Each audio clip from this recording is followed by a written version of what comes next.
After the largest terrorist attack on U.S. soil since 9/11, it is time for the U.S. government and the American people to finally take concrete actions to destroy Islamic Jihad once and for all.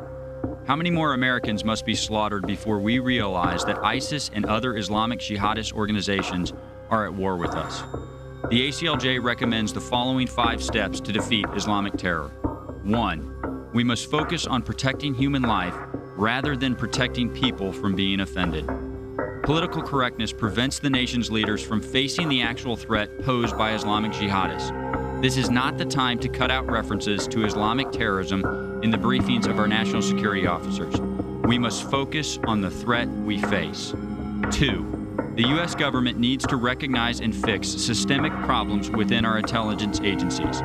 Just like the terrorist attacks at Fort Hood, San Bernardino, and the Boston Marathon bombing, security failures occurred before Omar Mateen struck Orlando.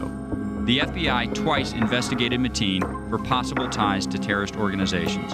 In both cases, the FBI closed the investigation, finding the claims to be inconclusive. Disturbingly, FBI Director James Comey stated that he doesn't think there's anything the FBI should have done differently. 3. Consistent with this emphasis on improved intelligence, the U.S. needs to continue to ramp up its undercover sting operations designed to smoke out terrorists.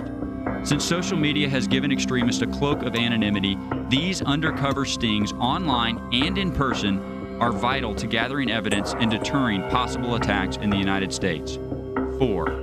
The United States government must be prepared to unleash the full force of its military in order to deprive ISIS of its stronghold in Syria and Iraq. This means a vigorous bombing campaign in Iraq and elsewhere against known military targets.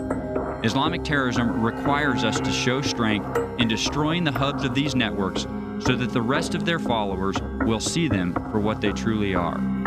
5. The ACLJ calls on U.S. leaders, including members of Congress, to debate and pass a resolution declaring war on ISIS, just as ISIS has declared war on us. This move would reinforce the notion that this fight is a true priority for all Americans, irrespective of their political affiliation. These are common sense steps that we can and should take to end this evil once and for all. That is why we won't stop fighting until Islamic Jihad is rooted out and the American homeland is once again safe and secure.